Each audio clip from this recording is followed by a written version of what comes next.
पैसों का कोई मसला नहीं होगा, मेरा रब आपको इतना अता करेगा कि आप खुद कहेंगे कि बस मेरे अल्लाह मैं रच गया, मैं बहुत गरीब था। फिर एक फकीर ने मुझे बताया कि अल्लाह के नाम की तस्बीह इस तरीके से पढ़ लो और अपनी झोली पर फूंक मार दो। अमल करने की देर थी, गैब से आवाज आई कि अपना हिस्सा ले जा। 7 दिन में 17 करोड़ भी मांगो तो मिल जाता है। आऊज़ु बिल्लाहि मिनश शैतानिर रजीम, बिस्मिल्लाहिर रहमानिर रहीम। सब तारीफें अल्लाह के लिए हैं जो वाहदहू ला शरीक है, वही नेक लोगों का वली है। लाखों करोड़ों दुरूद पाक हजरत मोहम्मद मुस्तफ़ा सल्लल्लाहु ताला अलैहि वसल्लम की ज़ात पाक पर और आपकी आल पर। मोहतरम नाजरीन, आज एक खास और आजमूदा अमल आपकी खिदमत में लेकर हाजिर हुआ हूँ। मेरे काफ़ी दोस्त अहबाब, काबिल एहतराम मेरी माएँ बहनें बेटियाँ, उन्होंने काफ़ी दफ़ा कहा है कोई ऐसा वजीफा हो कुरान से जिससे हमारे घरों के अंदर रिज़्क़ की जो कमी है वो दूर हो सके। तो एक ऐसा वजीफा है कि काफ़ी दोस्तों ने कहा कि जो इंतहाई गरीब से गरीब थे, मिस्कीन थे, कि जब उन्होंने इस वजीफे को किया अल्लाह ने उन पर इतना करम किया कि आज उनके घरों में गुर्बत का जो नामो निशान था वो ख़त्म हो चुका है। ये तरीका बहुत सादा है जो आपको बताने के लिए आपकी खिदमत में हाजिर हुआ हूँ। आपने सच्चे दिल के साथ यानी कि सच्चे दिल के साथ इस जिक्र को और कामिल यकीन के साथ, कामिल ईमान के साथ इस वजीफे को अगर कर लेते हैं, आपके घर के अंदर पैसे की कमी हमेशा के लिए ख़त्म हो जाएगी।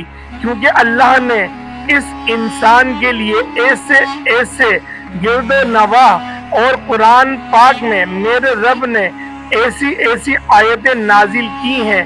मेरे रब ने अपने बंदों के लिए ऐसा पाक कुरान नाजिल किया है कि जब भी किसी मुश्किल में हो, जब भी कोई परेशानी में हो, दुख में हो, तकलीफ में हो, पैसे की कमी हो, तो अपने रब से रुजू करे, अपने अल्लाह से रुजू करे जो आपका खालिक है, जो आपका मालिक है, जिसने इस कायनात को बनाया, उसने अपने प्यारे बंदे को बनाया। अल्लाह ने 18,000 मखलूक़ात को बनाया है, लेकिन इस सारी मखलूक़ात में से जितनी भी मखलूक़ात हैं उनमें से सबसे आला और अफजल जो मकाम है वो बंदे का है, ये इस इंसान का है। इस बंदे से अल्लाह को बड़ी मोहब्बत है, इसलिए अल्लाह ने कुरान भेजा है। और अल्लाह ने जब भी कोई चीज़ बनाई है तो कुन इस्तेमाल किया है, कुन कहा है हो जा, तो फिर वो फयकून वो हो गई। ज़मीन बनाई, कुन कहा हो जा तो हो गई। आसमान बनाया, कुन कहा हो जा तो वो बन गई। तो इसी तरीके से अल्लाह ने सारी मखलूक़ात को कुन की सिफत से बनाया है। लेकिन एक इंसान एक वाहिद मखलूक है जिसको अल्लाह ने बड़े चाह से, बड़े प्यार से बनाया है, बड़े लगाव से बनाया है। अल्लाह को अपने बंदे से बड़ी मोहब्बत है, इसलिए अल्लाह ने कुरान पाक में कसमें खाई, यानी इतनी बड़ी अल्लाह पाक ने कसमें खाई कि इसके बाद ये फरमाया हमने इंसान को बेहतरीन तख्लीक किया है। तो इसीलिए अल्लाह ने अपने बंदे की हिदायत के लिए कुरान पाक में और कुरान की बहुत सारी आयतों में अपने बंदों को ये फरमाया कि ए बंदे, पहले तो पहले ईमान लिया और फिर साले अमल कर। जैसे कि सूरतुल असर में है, अल असर इन्नल इंसान लफी खुस्र, बेशक इंसान खसारे में है।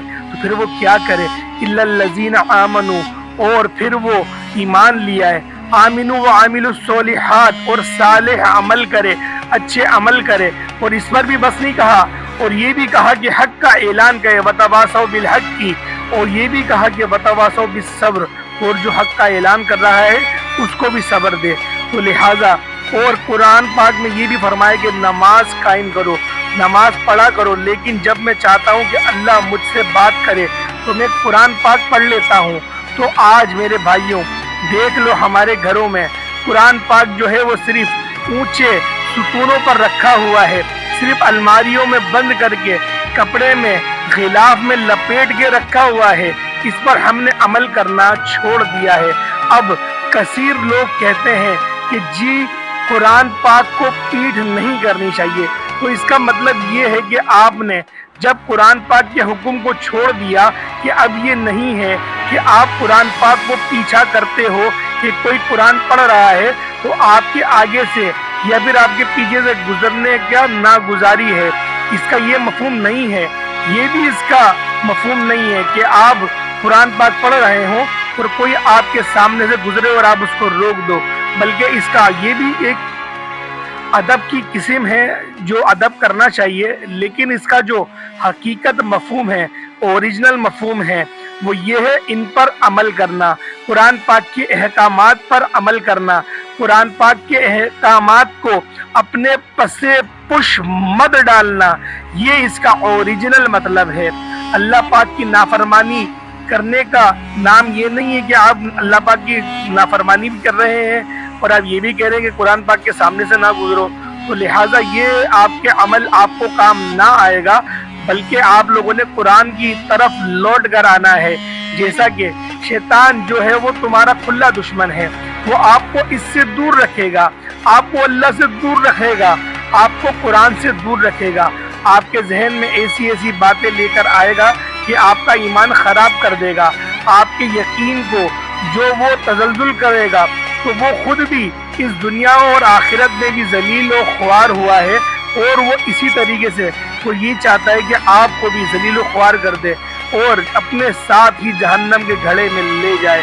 انسان کو بھی وہ چاہتا ہے کہ لے جائے، لیکن وہ خود اس عمل کی بنیاد پر ذلیل و خوار ہو جائے گا۔ لیکن اللہ پاک نے جن کا بتا دیا کہ یہ بندے میرے فرما بردار ہیں، اور جن کو بتا دیا گیا کہ یہ فرما بردار ہیں، ان کو کوئی کچھ نہیں کہہ سکتا، اگر وہ دین کی راہ پہ ڈٹ جائیں تو ان کی بات مانی جاتی ہے۔ اللہ پاک ان بندوں کی قسموں کو بھی ارشاد فرما دیتے ہیں۔ تو لہٰذا عمل کی طرف آتے ہیں۔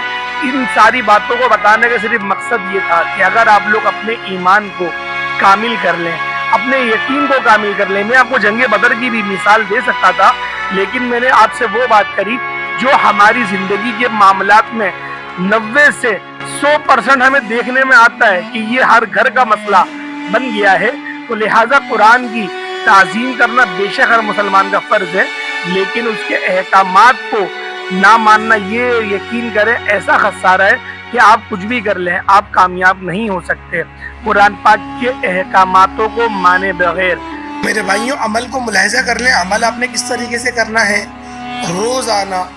روزانہ سونے سے پہلے آپ لوگوں نے اول آخر درود ابراہیمی پڑھنا ہے۔ درود ابراہیمی نہیں آتا تو آپ لوگ کوئی چھوٹا درود بھی پڑھ سکتے ہیں، اس میں کوئی مسئلہ نہیں ہے، لیکن درود ابراہیمی پڑھیں گے نا تو زیادہ بہتر ہے۔ ایک بار پڑھ لیں، چاہے 2 بار پڑھ لیں، چاہے 3 بار پڑھ لیں، وہ آپ کی مرضی ہے۔ اس کے بعد آپ نے ایک تسبیح یعنی کہ 100 مرتبہ بسم اللہ اللہم صلی علی محمد، بس بسم اللہ اللہم صلی علی محمد، یہ 2 دفعہ ہوا۔ بسم اللہ اللہم صلی علی محمد، یہ 3 مرتبہ ہوا۔ یعنی کہ اس طریقے سے 100 کی تعداد میں پڑھ کر اپنے اوپر دم کر کر سو جائیں۔ آپ کی کوئی ایسی حاجت نہیں ہوگی جو پوری نہ ہو۔ اور میرے بھائیوں، اس کے علاوہ اس عمل کو آپ ظہر کی نماز کے بعد بھی کر سکتے ہیں، آپ فجر کی نماز کے بعد بھی کر سکتے ہیں، اس میں کوئی مسئلہ نہیں ہے۔ لیکن اگر سوتے وقت آپ لوگ اس وظیفے کو کریں گے تو یہ زیادہ بہتر رہے گا بنسبت ظہر کی نماز پڑھنے کے بعد۔ تو میرے بھائیوں، امید کرتا ہوں آج کی ویڈیو آپ کو اچھی لگی ہوگی۔ ویڈیو اچھی لگی ویڈیو کو لائک کریں، اگر آپ لوگ ہمارے چینل پر نئے ہیں چینل کو ضرور سبسکرائب کریں، بیل آئیکن میں پریس کریں۔ السلام علیکم ورحمۃ اللہ وبرکاتہ۔